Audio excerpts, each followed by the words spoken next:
δεν πρέπει να κάνεις την ίδια μέρα που θα πας στη θάλασσα? Αποτρίχωση. Ξέρω ότι πολλές φορές αφήνουμε κάποια πράγματα τελευταία στιγμή.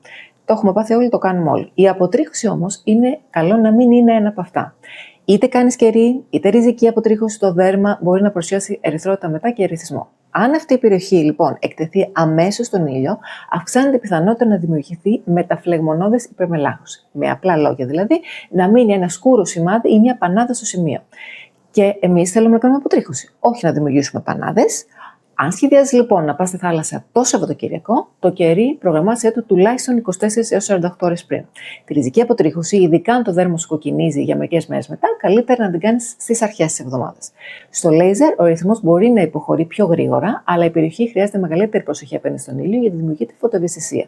Ιδανικά προγραμμάτισέ το περίπου μια εβδομάδα πριν και ακολούθησε πιστά τις οδηγίες της ειδικού σου. Και φυσικά, αντιλιακό σε επαρκή ποσότητα, ανανέωσε κάθε 2 ώρες και ξανά μετά το μπάνιο, την έντονη εφίδρωση ή το σκούπισμα με πετσέτα.